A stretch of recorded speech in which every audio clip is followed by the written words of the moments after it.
ठीक है, ये तो बात हो गई हमारे पास, कब की बात हो गई। अब इस फंक्शन का अगर हम डोमेन की बात करेंगे तो डोमेन तो ऑलरेडी बताया जा चुका है पहले ही, डोमेन ऑल रियल नंबर। और रेंज की अगर हम बात करें तो रेंज क्या हो जाएगा, आर प्लस हो जाएगा। फंक्शन हमने क्या डिफाइन किया, y is equal to F x is equal to a to the power x था। वेर यहाँ पे हमने क्या बोला, where a is greater than 1, ये हमने डिफाइन किया। ए हमारा क्या था, ग्रेटर देन 1। ये तो था हमारा केस ऑफ केस 1। अब बच्चों आ जाते हैं केस नंबर 2 में। ठीक है, केस नंबर 2 में आ जाते हैं। केस नंबर 2 में सब कुछ पलट जाएगा और कुछ नहीं है। केस 2 में क्या है, जब हमने बेस को ना 1 के बीच में ले लिया, ये हमारा केस हो गया। बिकॉज हमारा जो बेस हमने क्या बोला था, बेस 0 नहीं हो सकता, बेस 1 नहीं हो सकता, बेस निगेटिव नहीं हो सकता, बेस पॉजिटिव हो सकता है, सिर्फ 1 नहीं हो सकता है। ठीक है, तो हमने अब बेस को इस रेंज में लिया। फिर एक एग्जांपल से समझते। अच्छा, उससे भी पहले ना हमने फंक्शन को, अब चलो मैं नंबर से लेके डिफाइन कर दिया ना, फंक्शन को डिफाइन किया कि नहीं, जनरल नहीं बताया ना, तो पहले जनरल देख लो। जनरल फिर अब बता देते हैं। फंक्शन हमारा फाइनली क्या हो गया, f x is equal to, हमने बोल दिया शायद a to the power x होगा, ये बोल दिया है a to the power x नहीं, ये हो जाएगा greater than 1 for all x greater than 0। ये क्या हो जाएगा 1 at x is equal to 0 less than 1 x less than 0। ये अब फाइनल हम लोग a to the power x को डिफाइन कर रहे हैं। मतलब ए टू दी पावर एक्स को हमने क्या बोला, ये 1 से बड़ा होगा कब, जब एक्स पॉजिटिव होगा, 1 के इक्वल होगा कब, जब एक्स 0 होगा, लेस देन 1। ये ए टू दी पावर एक्स की बात कर रहे हैं। ए टू दी पावर एक्स किसके इक्वल है, वाई के इक्वल है। तो वाई 1 से छोटा होगा कब, जब एक्स निगेटिव होगा। 1 से छोटा होगा बट 0 नहीं होगा, निगेटिव नहीं होगा। उसके बाद हमने फंक्शन का ऐसे कर्व बना दिया। ठीक है, उसके बाद हमने क्या बना दिया, फंक्शन का कर्व बना दिया। तो देख लो, तो यहां पे हमने क्या बोला, ऐसे करके ना हमने फंक्शन का कर्व बना दिया, ऐसे करके बना दिया फंक्शन का कर्व। ये पॉइंट हो गया हमारा 0,1, 1 बोल दिया इसको, और ये हो गया हमारा y is equal to a to the power x. ठीक है, इसका कर्व हो गया when a is greater than 1। ये हमारा कर्व हो गया। ठीक है, इसका डोमेन तो ऑब्वियस ही बात, बार बार बताया जा चुका है, ऑल रियल नंबर। और रेंज ऑफ द फंक्शन क्या हो जाएगा, 0 to infinity। ठीक है, अब बच्चों अब आ जाते केस 2 में। केस 2 हम लोग क्या बोल रहे थे, केस 2 में हमने बेस को क्या बोल दिया, 0 से 1 के बीच में। तो अगर अब बेस 0 से 1 के बीच में है तो एक फिर एग्जांपल ले लेते हैं। y is equal to F x is equal to A का वैल्यू अगर हाफ ले लेते हैं। ठीक है, तो अब बोलते हैं व्हेन, अगर हमने x का वैल्यू 0 लिया देन y का वैल्यू क्या होगा, 1/2 to the power 0। 1/2 to the power 0 क्या होगा, 1। व्हेन अगर हमने x का वैल्यू ना कोई भी पॉजिटिव रियल नंबर, मान लो 2 ले लेते हैं, देन y क्या हो जाएगा, 1/2 टू दी पावर 2, 1/4। ये क्या हो गया, ये लेस देन 1 हो गया। अब हमने बोल दिया कि व्हेन x इसका वैल्यू हमने निगेटिव ले लेते हैं, -1/2 ले लेते हैं, देन y क्या होगा, 1/2 पे पावर -1/2। ठीक है, तो y को तुम क्या लिख सकते हो, 1/2 पे पावर -1 पावर 1/2। ये -1 है तो ये 2 पे पावर 1/2। ये क्या हो गया, √2। √2 का वैल्यू क्या होता है, 1.414 अप्रॉक्स वैल्यू। तो इसका क्या मतलब हो गया कि ये 1 से ग्रेटर हो गया। इसका क्या मतलब है कि एक और x का वैल्यू ले लेते हैं। When x is equal to -2 then y is equal to क्या हो जाएगा बताओ, 1/2 टू द पावर -2। ये क्या हो जाएगा, 4। ये भी ग्रेटर देन 1 है। इसका क्या मतलब है कि अगर हम x का वैल्यू 1 से अब क्या करेंगे, अगर हम x का वैल्यू निगेटिव लेंगे ना तो y अब क्या हो जाएगा, ग्रेटर देन 1 हो जाएगा। और अगर x का वैल्यू हम पॉजिटिव लेंगे तो अब y क्या हो जाएगा, less than 1 but greater than 0। और x का वैल्यू अगर हम 0 लेंगे तो y का वैल्यू 0 हो जाएगा, जस्ट उल्टा हो जाएगा। पहले केस में क्या हो रहा था कि अगर हम x का वैल्यू पॉजिटिव ले रहे थे तो y क्या हो रहा था, 1 से ग्रेटर हो रहा था। और x का वैल्यू निगेटिव ले रहे थे तो y क्या हो रहा था, 0 से ग्रेटर बट 1 से स्मॉलर। और x का वैल्यू 0 ले रहे थे तो y का वैल्यू 1 मिल रहा था। यहाँ पे उल्टा होगा, y x is equal to 0 के लिए तो दोनों केस में y का वैल्यू 1 मिलेगा। बट इस केस में, सेकेंड केस में, अगर हमने x का वैल्यू ना, अगर x का वैल्यू पॉजिटिव लिया तो इस केस में y का value less than 1 but greater than 0 मिलेगा। और x का वैल्यू अगर हमने निगेटिव लिया तो y का वैल्यू क्या मिलेगा हमें, y का वैल्यू ग्रेटर देन 1 मिल जाएगा। ठीक है, तो फंक्शन को हम ऐसे लिख सकते हैं, देखो एफ एक्स है ना, is equal to a to the power x. इसको हम ऐसे लिख सकते हैं, यहां पे ये 1 से बड़ा अब तो मिलेगा, लेकिन कब मिलेगा, ए टू द पावर एक्स मतलब y 1 से बड़ा कब मिलेगा, जब x जो है ना निगेटिव हो। और 1 के इक्वल कब मिलेगा, y 1 के इक्वल कब होगा, जब x का वैल्यू 0। y का वैल्यू लेस देन 1 कब होगा, y इज लेस देन 1 कब होगा, जब x हमारा ग्रेटर देन 0। ठीक है, तो इस फंक्शन का भी ग्राफ देख लेते हैं।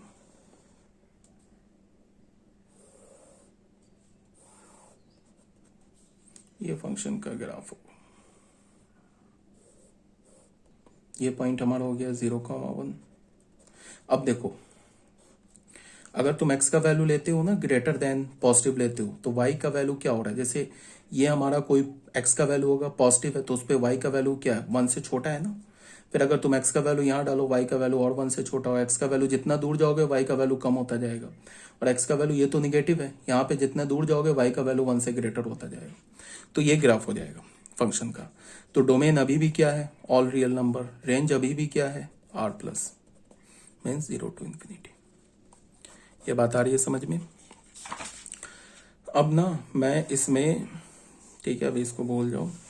अब ना यहाँ पे मैं फिर वही बात लेता हूँ, अगर मैं बोलूँ 1/2 टू द पावर x से ग्रेटर है 1/3 टू द पावर x से ग्रेटर है 1/4 टू द पावर x, ऐसे बोलूँ for all x 1/2 to the power x equal है 1/3 to the power x equal है 1/4 to the power x equal है at x is equal to, ये तो obvious बात है 0 पे 1/2 to the power x less है 1/3 टू द पावर x से लेस है 1/4 टू द पावर x से लेस है फॉर ऑल x।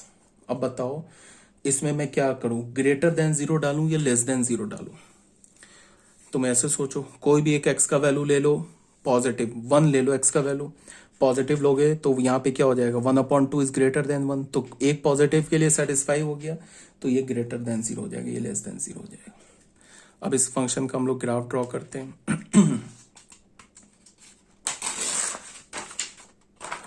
मतलब ये तीन फंक्शन का एक ही ग्राफ में ड्रॉ करते हैं इसको।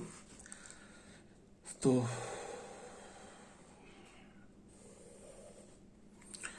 अगर हम पॉजिटिव पड़ जाते हैं तो हमारा क्या होगा, ऐसे देखो, अगर ना हम x का वैल्यू पॉजिटिव लेते हैं, x का वैल्यू क्या लेते हैं, पॉजिटिव लेते हैं, तो जो ग्राफ यहां पे सबसे ऊपर होगा ना वो ग्राफ इधर सबसे नीचे होगा, और जो ग्राफ इधर थोड़ा नीचे होगा ये इसके थोड़ा ऊपर होगा, और जो सबसे इधर ऊपर होगा, ठीक है, ये इधर सबसे नीचे होगा कर्व। अब ये बताओ लेफ्ट हैंड साइड के लिए सबसे बड़ा कर्व कौन सा होगा, देख लो इधर से, x लेस देन 0 है ना, उसके लिए सबसे बड़ा कौन है, 1/4 टू द पावर x, तो ये हो गया 1/4 टू द पावर x। उसके बाद ये वाला कर्व क्या हो गया 1/3 टू द पावर x, ये वाला कर्व क्या हो गया 1/2 टू द पावर x। ठीक है, ये सबसे नीचे है ना, तो यहाँ पे ये वाला कर्व सबसे ऊपर हो जाएगा, यहाँ पे 1/2 टू द पावर x। उसके बाद ये बीच वाला जो कर्व है ये हो जाएगा 1/3 टू द पावर x, और जो इधर सबसे ऊपर है इधर सबसे नीचे हो जाएगा 1/4 टू द पावर x। यही बोलना चाह रहा है इसमें, ठीक है। तो हमारा ये ना ये ग्राफ जो है ये कंप्लीट हो गया। देख लो, ये केस 1 ले लिया हमने, यही सब बात एक्सप्लेन किया गया है। When is greater than 1, greater than 1 के लिए फंक्शन लिया, ये ग्राफ लिया, यहाँ पे ये एक्सप्लेनेशन है। जब बेस क्या होगा 0 से 1 के बीच में लाई करेगा, तो 0 से 1 के बीच में ये एक्सप्लेनेशन है, और यहाँ पे ग्रेटर देन 1 के लिए एक्सप्लेनेशन है, ठीक है। ग्राफ ये बना हुआ है, फिर यही बात जो तुम लोगों को बताया गया अभी, ठीक है। यहीं पे यहाँ से ये सब बात बताई गई है।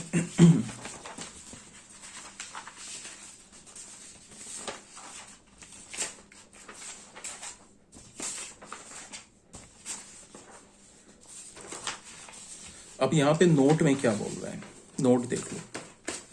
नोट में क्या बोल रहा है कि ई जो होता है ना, ई, ठीक है, जिसको हम यूलर्स कांस्टेंट बोलते हैं। क्या बोलते हैं? Euler's constant, EULERS, Euler's constant. तो ई क्या होता है हमारा, जैसे मैंने बोला है ना कि पाई जो है हमारा, देखो ई, पाई और आई, ये हमारा 3 फेमस नंबर है।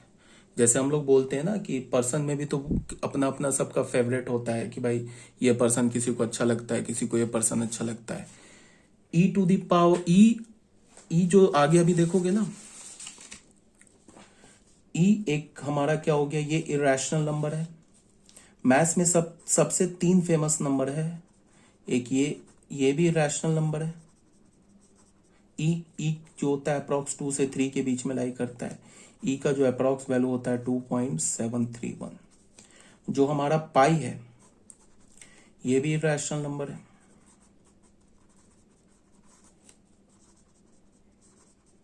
अब पाई का अप्रॉक्स वैल्यू क्या होता है, 3.14 समथिंग। हाँ, पाई जो होता है आप लोग 10th क्लास में पढ़ते हो, 22/7 इक्वल नहीं होता है। पाई अप्रॉक्स इक्वल होता है 22/7 के, बट 10th के एनसीईआरटी बुक वगैरह में लिख देता है पाई को 22/7, जो कि गलत लिखा होता है। पाई कभी भी 22/7 के इक्वल नहीं होता। पाई जो होता है वो 22/7 के अप्रॉक्स इक्वल होता है। एक आयोटा, इसको हम क्या बोलते हैं, आयोटा। ये कॉम्प्लेक्स नंबर में तुम पढ़ोगे, 11th क्लास के बच्चों को बोल रहा हूँ। कॉम्प्लेक्स नंबर बहुत ही मजेदार चैप्टर है 11th क्लास में, उसको हम लोग पढ़ेंगे। अब इस 3 फेमस नंबर, एक तो फेमस नंबर हो गया आयोटा, एक फेमस नंबर हो गया पाई, एक फेमस नंबर हो गया ई। इस तीनों के बीच में एक बहुत ही ब्यूटीफुल इक्वेशन है, E to the power I pi is equal to -1। 3 famous number है ना, क्या बोला मैंने, ई। मैथ्स में, पूरे मैथमेटिक्स में 3 फेमस नंबर है, एक ई, एक आई से आयोटा। आयोटा भी एक नंबर है, √(-1) के इक्वल होता है। ये हम लोग कॉम्प्लेक्स नंबर में डिटेल से पढ़ेंगे। और पाई भी इरेशनल नंबर है। ये 3 को कहा जाता है कि तीनों फेमस नंबर है, पूरे नंबर सिस्टम में सबसे फेमस 3 नंबर है। और इस इक्वेशन को मैथमेटिक्स का सबसे ब्यूटीफुल इक्वेशन कहा जाता है। नेट पर सर्च कर लेना, इसको कहा जाता है मोस्ट ब्यूटीफुल इक्वेशन। ब्यूटीफुल हम लोग का मतलब, ब्यूटीफुल का कुछ दूसरा मतलब होता है कॉमन सेंस में, बट ये ब्यूटीफुल वो ब्यूटीफुल नहीं है, ये मैथ्स में ब्यूटीफुल है। Most beautiful equation in, net पे सर्च करना ना, most beautiful equation in mathematics, तो यही तुम्हें नंबर आ जाएगा। ये क्यों मोस्ट ब्यूटीफुल है, बिकॉज ये 3 फेमस नंबर को क्लब किया है। E to the power, E भी फेमस नंबर है, आयोटा भी फेमस नंबर है, पाई भी फेमस नंबर है। तो E to the power I pi, E to the power I pi, iota into pi, ये -1 के इक्वल होता है। इसको मैं प्रूफ करूंगा तुम्हें कॉम्प्लेक्स नंबर चैप्टर में। कॉम्प्लेक्स नंबर चैप्टर में मैं ये प्रूफ करूंगा कि ई टू द पावर आई पाई -1 के इक्वल कैसे होता है, ठीक है। इसको हम बोलते हैं मोस्ट ब्यूटीफुल इक्वेशन। चलो, ये तो अभी हम लोग ऐसे नहीं बात करने लगे। यहाँ पे क्या बोला जा रहा है कि ई जो है ना हमारा 2 और 3 के बीच में लाई करता है। E is an irrational number, ठीक है। तो ई क्या हमारा ग्रेटर देन 1 है। अगर कोई नंबर 2 से 3 के बीच में लाई करे तो वो नंबर 1 से ग्रेटर होगा ना, ठीक है। तो अब हम लोग क्या करते थे, हमने एक ऐसे करके फंक्शन बनाया था ना, y is equal to F x is equal to a to the power x. इसमें हमने क्या बोला था, एक बार ए को 1 से इक्वल ले लिया था, एक बार y is equal to F x is equal to a to the power x लिया था। इसमें हम एक बार ए को 0 से 1 लेके चल रहे थे, ठीक है। इस केस में इसका कर्व कैसा आ रहा था, ऐसा, और इस केस में इसका कर्व कैसा आ रहा था, ऐसा, यही आ रहा था ना। दोनों में केस में डोमेन क्या और डोमेन क्या है, ऑल रियल नंबर, रेंज क्या है, रेंज है r प्लस, ठीक है। अब मैं क्या बोल रहा हूं कि अब मैं a को हटा के ना, a क्या होना चाहिए, कोई भी नंबर हो सकता है जो 1 से ग्रेटर हो, तो अब मैं a को हटा के e डाल दे रहा हूं, because e is also number greater than 1, e भी तो हमारा नंबर है ना, तो बेस तो कोई भी नंबर हो सकता है जो 1 से बड़ा हो, तो a को हटा के मैं e डाल दे रहा हूं, तो हमारे पास फंक्शन क्या बन जाएगा, y to the power ex बन जाएगा। अब इसका जो ग्राफ होगा ना बच्चे, इसका जो ग्राफ होगा, इसका ग्राफ ऐसा होगा, जो a to the power x का ग्राफ है, ऐसा हो जाएगा ग्राफ।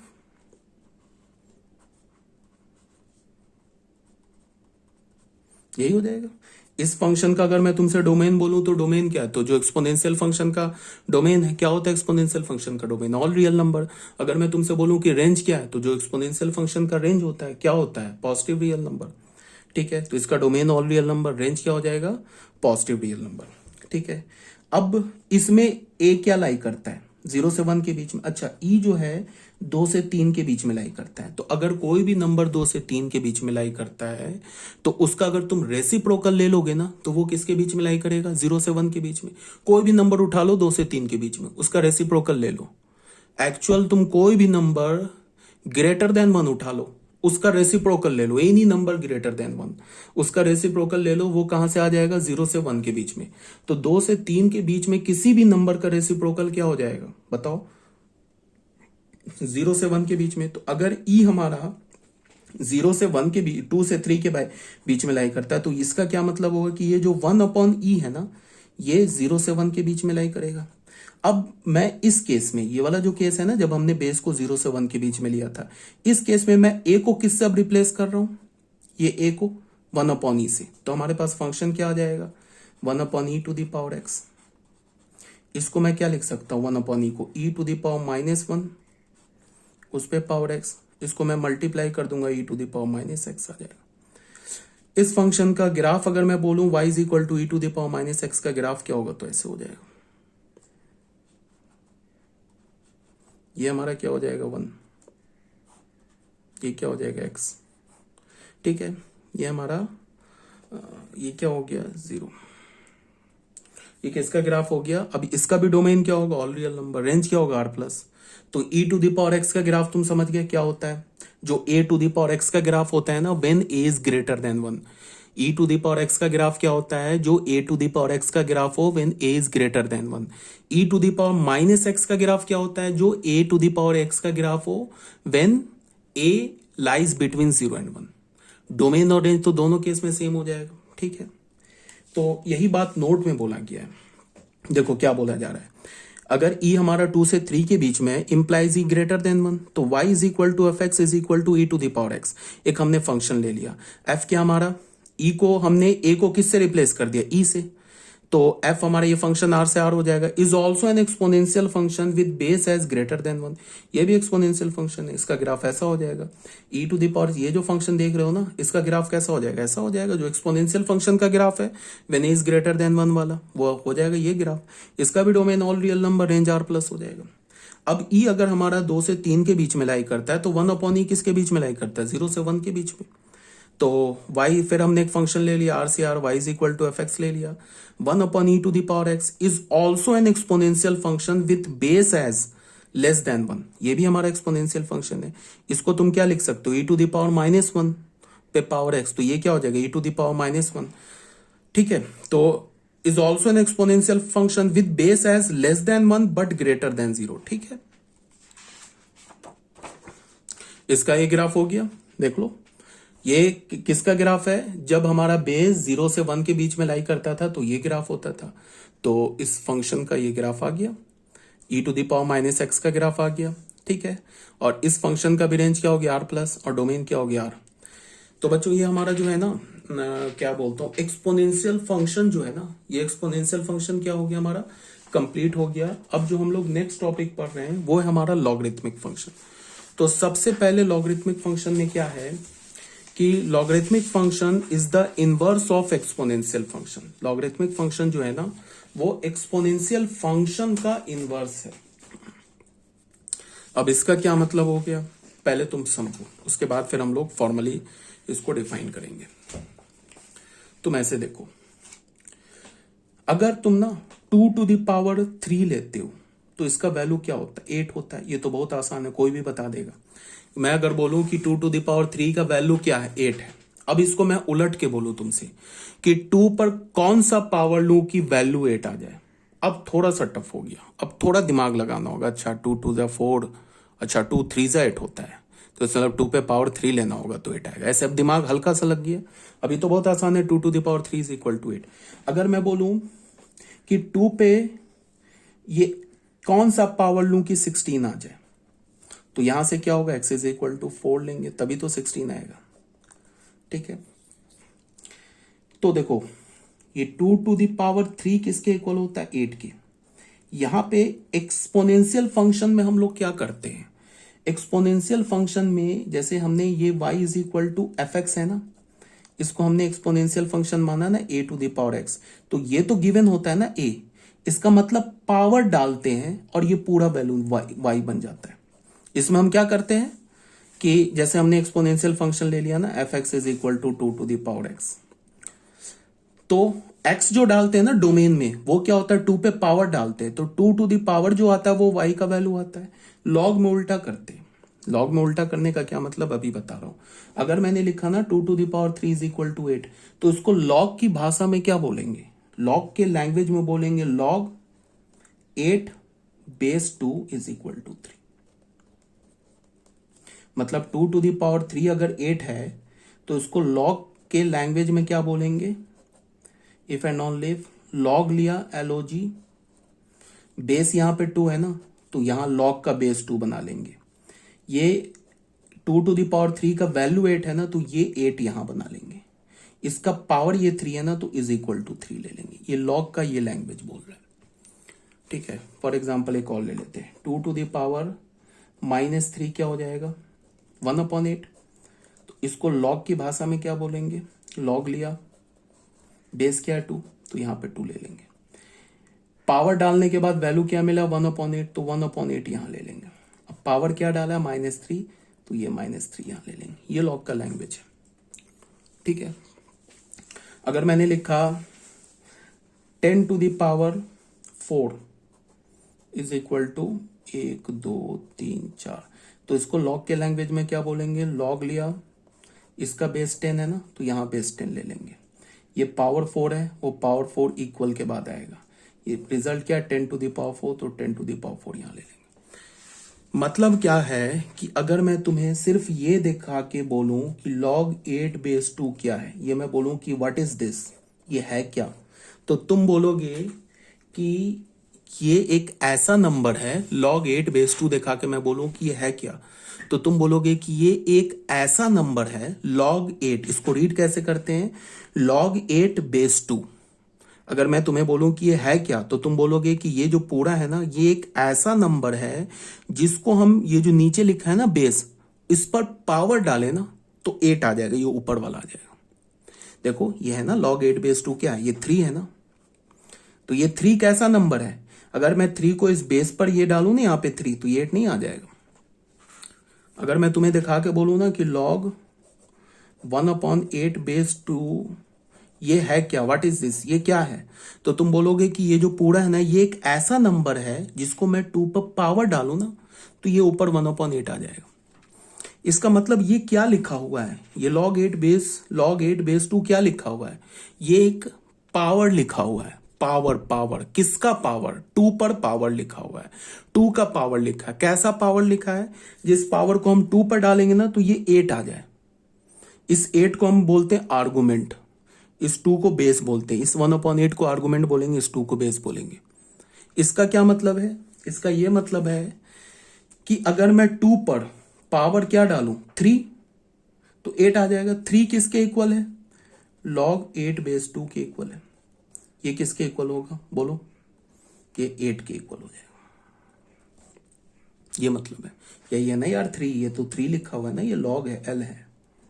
अगर मैं बोलूं कि 2 पे पावर log 1/8 बेस 2 डालूं तो ये किसके इक्वल हो जाएगा? 1/8 के इक्वल हो जाएगा। अभी तो लॉग में हम आए नहीं अभी तक, मतलब अभी तक ये तो लॉग तुम्हें समझाया जा रहा है, लॉगरिथमिक फंक्शन पे अभी नहीं आए, तो अभी थोड़ा सा लॉग का क्लियर हुआ होगा। अच्छा एक बात यहां पे मैं ऐसे बोलूं कि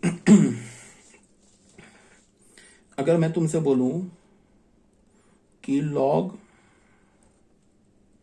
-2 बेस, चलो अभी -2 को हटाते, लॉग या फिर इसको भी हटाते, e⁻, अगर मैं 4 बोलूं, ठीक है, अगर ये किसके इक्वल है? e⁻4 कोई नंबर आएगा ना, अल्फा बीटा, इरेशनल नंबर, अभी हम इसको नहीं कैलकुलेट कर सकते, कोई ना कोई नंबर आएगा, मान लो वो अल्फा के इक्वल आ गया, तो यहां से हमें क्या पता चल रहा है?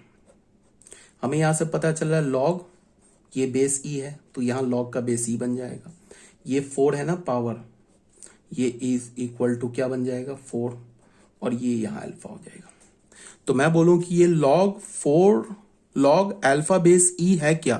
तो तुम बोलोगे log अल्फा बेस ई एक ऐसा नंबर है जिसको हम ई पर पावर डालें तो ये अल्फा आ जाए, ठीक है। अब देखो log, अच्छा 10 पे पावर अगर मैं 2 दूं तो ये 100 हो गया, इसको हम log के टर्म में क्या लिखेंगे? log 100 base 10 is equal to 2, ठीक है। अब मैं तुम्हें क्या समझाना चाह रहा हूं कि देखो, जब भी log का बेस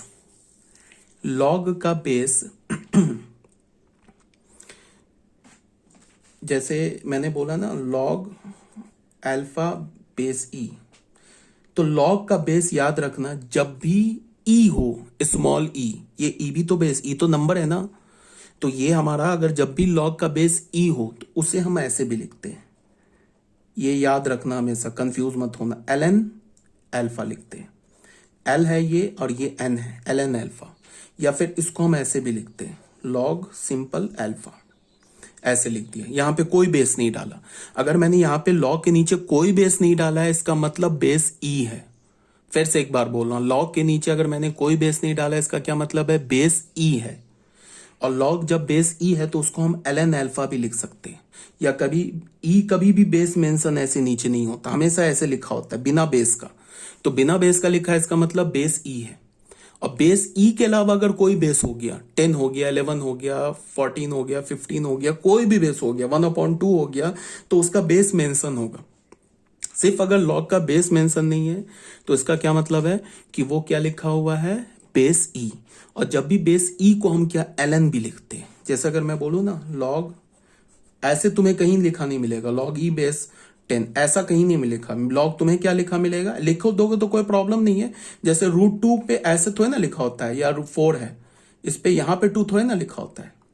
ये तो ऑब्वियस सी बात है कि जब हम लिखते हैं ना ऐसे करके x, तो इसका मतलब कि x पे पावर 1/2, तो ये 2 तो यहाँ पे नहीं लिखते, बट 2 को छोड़ के अगर क्यूब रूट है x का तो यहाँ पे 3 लिखना पड़ता है ना, ये होता है ना x टू द पावर 1/3, ये लिखना पड़ता है ना हमें। तो मैं अगर बोल रहा हूं कि इसे log 10 बेस ई लिखा है, ऐसे नहीं कभी लिखा होगा, अगर ई लिख दोगे तो भी कोई प्रॉब्लम नहीं, गलत नहीं होगा।